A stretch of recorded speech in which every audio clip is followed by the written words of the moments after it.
You're gambling with World War III. Это нарушает нашу безопасность, расширение НАТО. As a military strategic planner, a former planner, you don't want politicians telegraphing what your next moves are going to be. The U.S. will take over the Gaza Strip, and we will do a job with it, too. A peacekeeping force does not exist with a ceasefire.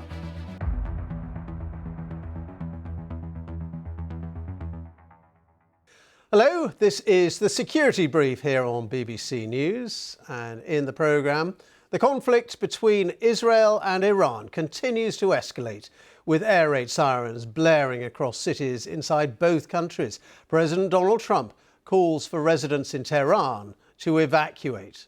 The United States is also sending its military might to the Middle East, with a second aircraft carrier on its way to the Arabian Sea, along with 5 destroyers. But what stage of the conflict do we find ourselves in? That's the question. And where might it all be heading? With me to discuss, as ever, is former senior officer and assault helicopter pilot in the British military, Mikey Kay. And as always, Mikey will deliver his brief as he would to his generals. The big question, I guess everyone is asking, where does this conflict go next? Yeah, there's some significant developments today in terms of tracking very large movements of US air assets, particularly what's called a KC-135. Let's go slide. This is a KC-135. It's a tanker aircraft, so it's used to refuel fast jets, for example, heading onto a target. You can see on the back, or you could see on the back as it was taxiing out, there's the big boom on the back, which is used to plug into the jets.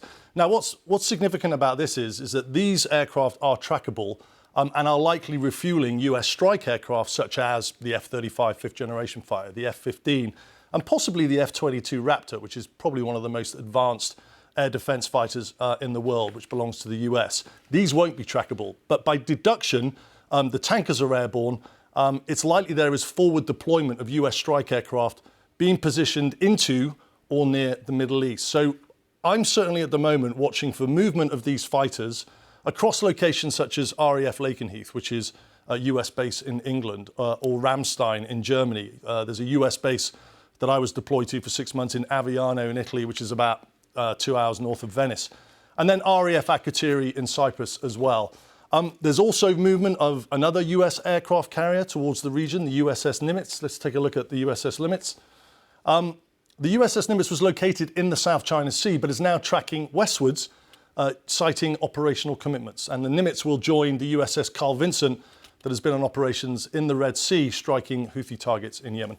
So lots of American military movement. We can see that. What do you think is the US strategy behind all of that?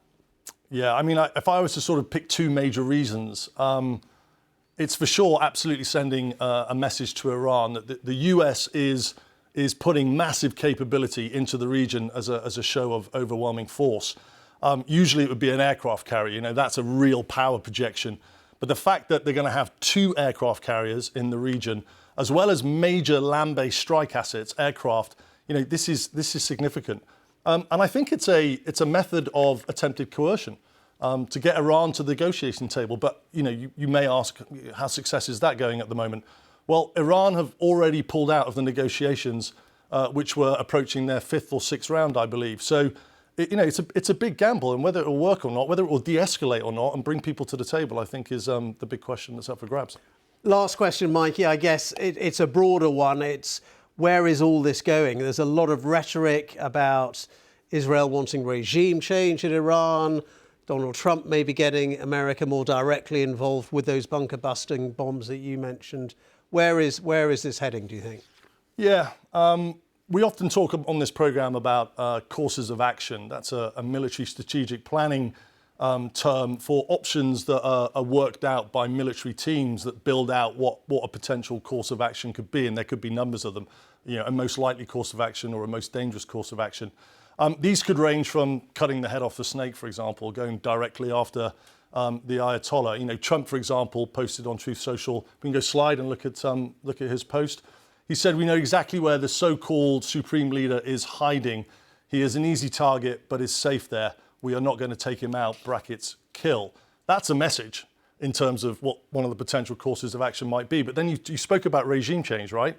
That's a bigger operation to try to affect regime change. Now, this is really important, and having had direct experience in Iraq over this is a very dangerous strategy that has proved catastrophic in the past. Let's take Iraq, for example. Served on 3 tours, know the operation very well, right from its inception in 2003 all the way to flying operations over Baghdad in 2008. And this is really important.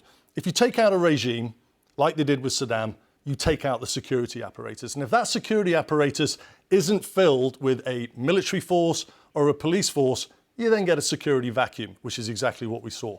The consequence of this in Iraq was Al-Qaeda in Iraq, al-Sakawi's terrorist outfit, they were allowed to thrive. They then morphed into Islamic State in Iraq, which then morphed into Islamic State in Iraq and Syria.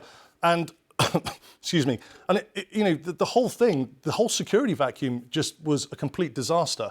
You then have Iranian-backed militias, the popular mobilization forces. They were allowed to thrive. So, the big thing for me is Iran is around 4 times the size of Iraq. And you pursue a strategy of regime change, and there's rhetoric coming out of the US on it already. You create a way bigger problem than you ever did in Iraq. And I think, we really need to look at history and how well that went in order to sort of, sit up and really, really focus on whether you want to do this, because I would absolutely advise no.